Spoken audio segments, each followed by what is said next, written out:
নাই আমি দুজন প্ৰাৰ্থীটো ইতিমধ্যে ঘোষণা কৰিছোঁ। আমাৰ ওদালগুৰিত গোবিন্দ চন্দ্ৰ বসুমতাৰী আৰু পানেৰীত ৰতেন্দ্ৰ দৈমাৰী আৰু অহাকালি মনোনয়ন পত্ৰ দাখিল কৰিব।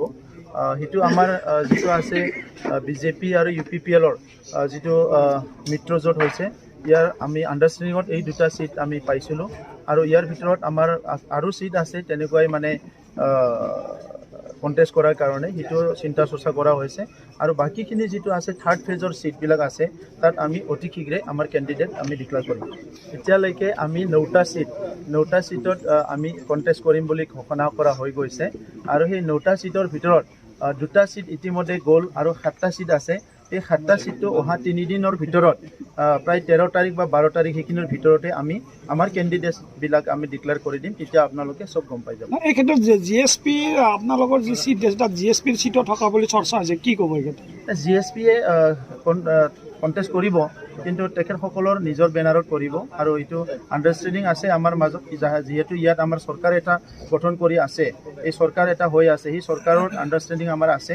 গতিকে GSPৰ যিখিনি আমাৰ মানুহ আছে তেখেতসকলে এতিয়া আমি চবেই মিলি পেলাই এটা ইউনাইটেড ফ'ৰ্চ হৈ কাম কৰাৰ কাৰণে মানসিকতা ডেভেলপ কৰিছে। কাৰণ চবেই এটা সুন্দৰ BTR বিচাৰে, শান্তি বিচাৰে, নিৰাপত্তা আৰু উন্নয়ন বিচাৰে। তো সেইকাৰণে চবেই মিলি পেলাই আমি এটা দুৰ্নীতিমুক্ত যিটো নেকি 17 বছৰৰ হাগ্ৰামা মহিলাৰ BPFৰ যিটো দুৰ্নীতি ভ্ৰষ্টাচাৰ আছিলে, ভয়ভীতৰ ৰাজনীতি আছিলে, ইয়াৰ পৰা দূৰ কৰি এটা ভাল এটা চৰকাৰ গঠন কৰাৰ কাৰণে আমি আগবাঢ়ি আছোঁ। এই ক্ষেত্ৰত এটা কথা লক্ষ্য BTA যে এটা কথা লক্ষ্য হৈছিলে, কোনো ৰাজনৈতিক দলে বিশেষকৈ BPF বা মিত্ৰজোঁট বা BJP কেণ্ডিডেটটো মানে ঘোষণা কৰাত বিলম্ব কৰিছে। এই ক্ষেত্ৰত থাৰ্ড ফেজৰ 19 তাৰিখলৈকে টাইম আছে।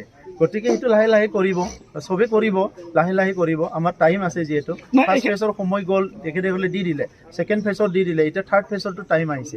নাই, এই ক্ষেত্ৰত বিৰোধী পক্ষৰ প্ৰত্যেকটো দলে নিজৰ বিৰোধী পক্ষৰ কেণ্ডিডেটৰ যোগ্যতাৰ ওপৰত বস্তুটো দৃষ্টি নিবদ্ধ ৰাখিছে। হ'ব পাৰে বেলেগ দলবিলাকৰ, আমাৰ এনেকুৱা নহয়। আমি নিজৰ মাজত আলোচনা কণ্টিনিউ কৰিছোঁ আৰু সময় অহাৰ লগে লগে আমাৰ চব কেণ্ডিডেট আমি ডিক্লেয়াৰ কৰি দিম। আজি আদিত্য সিঙে BPFৰ পৰা কাৰ্যকৰী সভাপতি আছিল, ইতিমধ্যে BPFৰ পৰা টিকটটো বিচাৰিছে, কি ক'ব আপুনি আজি? নাই, আদিত্য সিংহ ডাঙৰীয়াৰ এটা দীঘলীয়া সমাজ জীৱনত মানে তেখেতৰ যিটো কাম কৰা এটা অভিজ্ঞতা আছে আৰু তেখেতে এটা সময়ত সংগ্ৰামী নেতা আছিলে।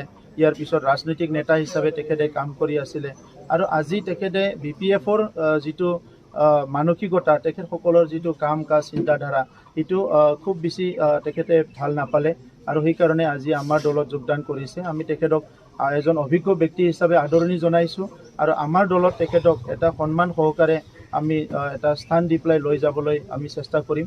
গতিকে আজি আমাৰ কাৰণে শুভ দিন কি তেনেকুৱা এজন অভিজ্ঞ ব্যক্তি আমাৰ দলত যোগদান কৰিছে আৰু সেইটো তামোলপুৰত UPPL দলক অধিক শক্তিশালী কৰাত এইটো সহায় কৰিব।